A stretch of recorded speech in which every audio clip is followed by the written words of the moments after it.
Right, I'm going to show you my solar fire, and I'm going to run through what's going on. You're going to see how solar fire works. It's quite a beautiful system, how you can see where we're at currently in humanity with the collective. And part of the collective work, I'm just going to see if I can find a book that I've been reading.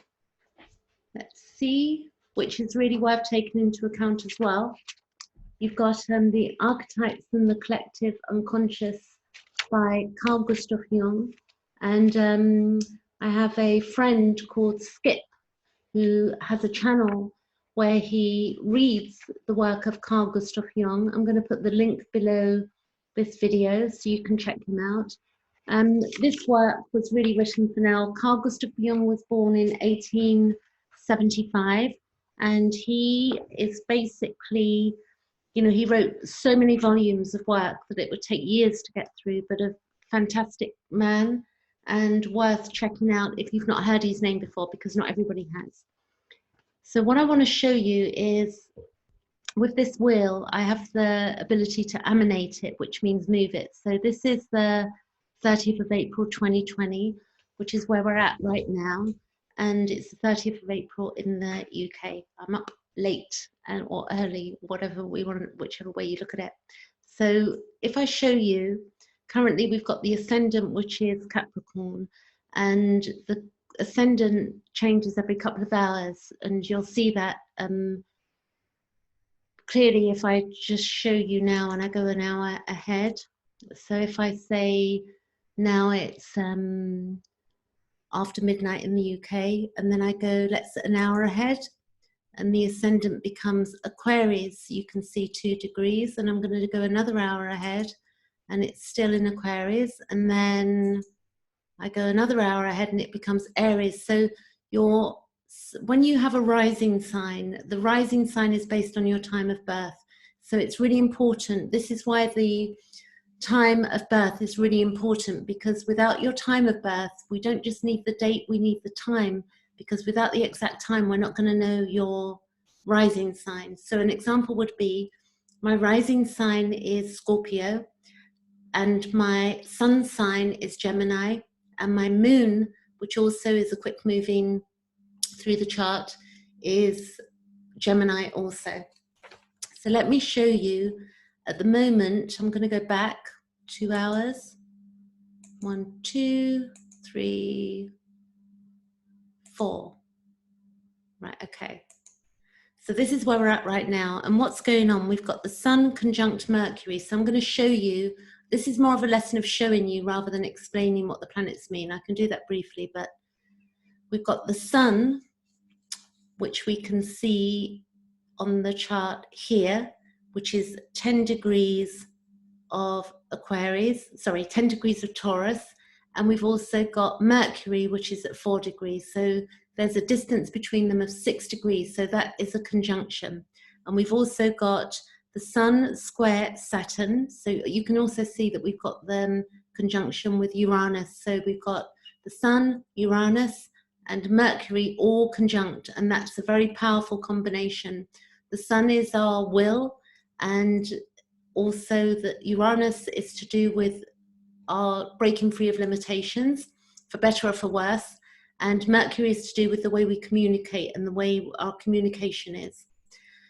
We've also got Chiron is in Aries at 7 degrees at the moment, and we've got Neptune up here at 20 degrees, and then we have Mars at 20 degrees of Aquarius.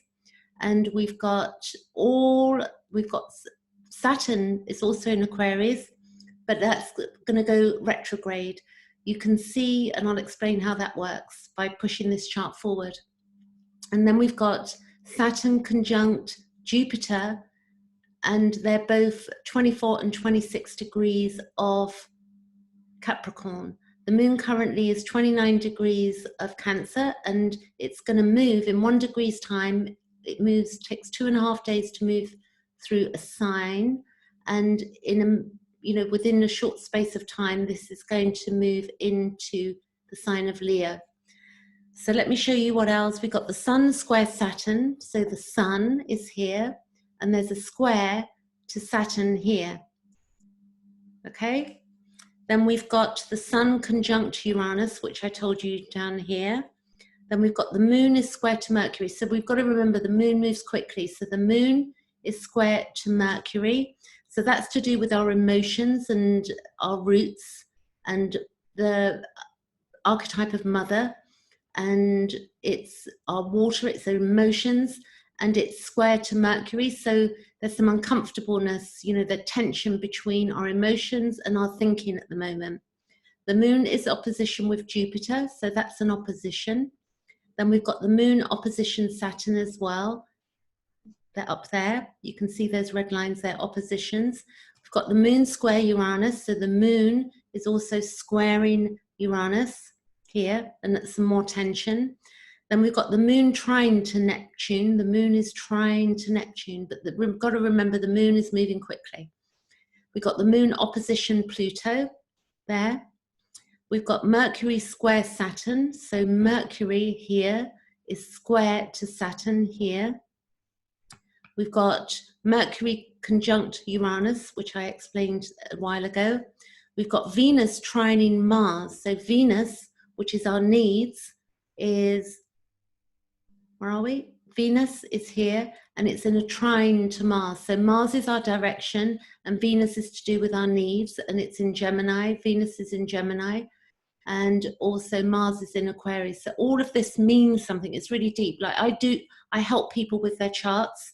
I also look at trauma, like the wounds that we have, so that through a chart we're able to understand what we're here to heal, and we understand the soul's trajectory through looking at our own birth chart. This is the collective chart, but on your own birth chart, these planets would fall in particular houses, and that would show dependent on your time of birth and place. Then we've got Venus square Neptune, Jupiter conjunct Saturn. Jupiter is conjunct Saturn. We've got Jupiter conjunct Pluto. We've got Saturn square Uranus. So Saturn is squaring Uranus here. We've got the node, which is our life path, what we're heading on. Saturn, so node sextile Saturn, or sorry, Mercury. The node sextile Mercury. That's the north node, that's our path in life, and that is squaring Mercury. Here, you can see. Whoops. If I got that right, sextile, sorry, sextile. I got lost there, that's fine. Sextiles are 60 degrees apart. Then we've got the node Quincunx Saturn. So the node is up here with Saturn. And then the node is square to Chiron, and Chiron is the wounded healer, our wound that we're here to heal. And the node is also square to, there you go, up there. Doesn't show it on the chart. And Lilith is conjunct Chiron, which Lilith is not showing here. And Chiron is trining the moon. So Chiron is, at the moment, trining the moon. So all of this is rather deep work, and it's all archetypal, it's all symbols, and it's all to do with degrees, and all of these lines in the middle show us how the planets are speaking to each other currently. So let's look at some movement here, because on the 12th of January, which I think is worth showing you, we're going to go back a few months. On the 12th of January, we're going to go back March, February, January, and then a few weeks. We're going to get the 12th of January up here, 16th, 9th. Then we're going to go days. We're going to go 1, 2, 3. Okay, so the 12th of January, this is what happened, which this showed the total breakdown of structure as we know it. And I'm going to explain that symbology to you, which is really important. We had the Sun at 21 degrees. We had Mercury at 22. Saturn at 22 and Pluto at 22, all in Capricorn. You can see the symbology, the symbol there.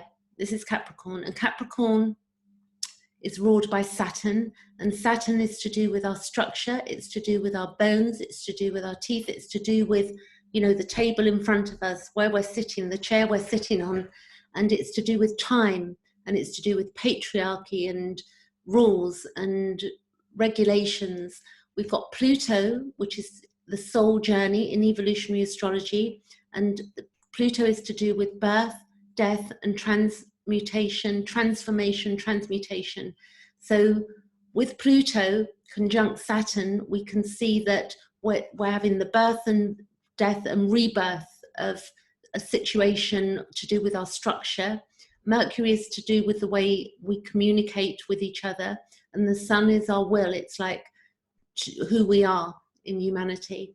So the Jupiter is to do with truth, it's to do with travel, it's to do with higher education, it's to do with the bigger picture, like the complete unknown, you know, what's out there in space, what's in the deepest part of the ocean, the unknown. So Jupiter expands for better or for worse. So, you know, it's also to do with religion. So we can have religious beliefs that are beautiful and fruitful, and then we can have religious beliefs that are not, that are damaging. So it will expand whatever it touches, for better or for worse. So now I'm going to take it by the month again now, and we're really going to jump ahead, and I'm going to show you what retrogrades, what happens when planets go retrograde.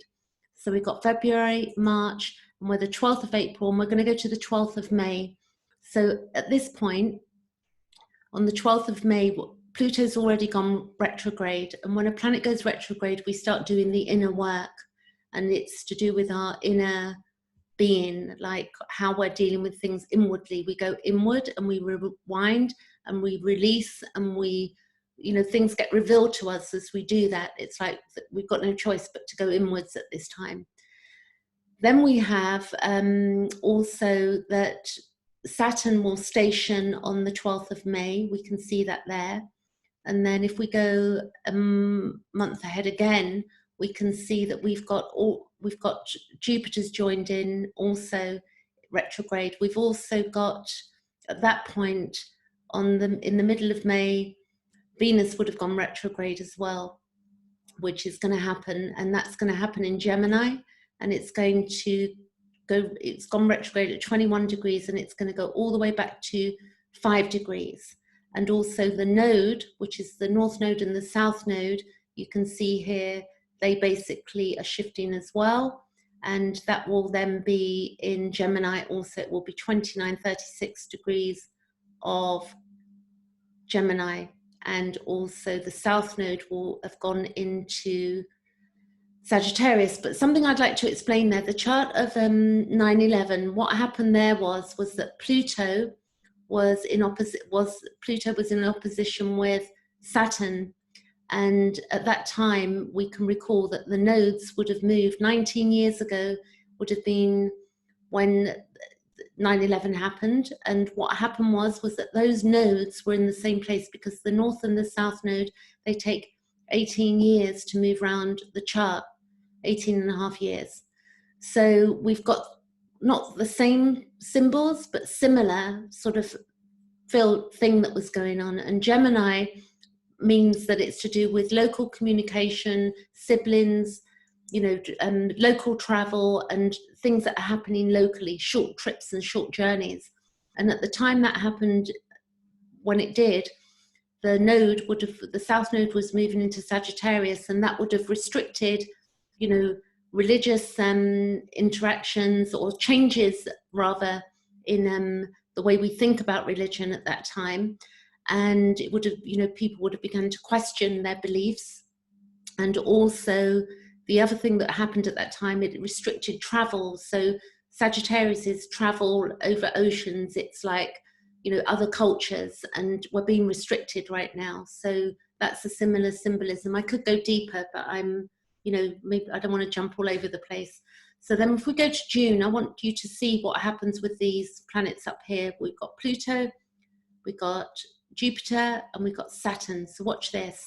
I'm going to go to June, July, and then we've got August, and then we've got September, and actually I'm going to go back there. So they're still retrograde, and they all conjunct again as they did literally in January 12th, 2020. They're all conjunct again, but they're all retrograde. So it looks like, you know, up until September, we're going to have difficulties, you know, with what currently is going on, but that's clearly obvious to us somewhat now with what's going on with the virus that's going around and the structure of the world and money, and with Uranus in Taurus, we are looking, and that will also go retrograde as well, and Mars as well. You can see all of these retrograde planets. We're in for big, big changes, and we've got to hang on in there and look after each other and decide what we want for ourselves in our lives. And this is why all of the retrograde planets are going to help us to reevaluate what's going on for us this year. And the future will be bright, and it's going to take, you know, time, and it's going to take us being patient and really looking at our lives deeply so that we can begin to build a new structure. When all of these planets begin to go ahead in 2021, things will develop, as we will see. So let's just take this to the end of the year, 12th of September there.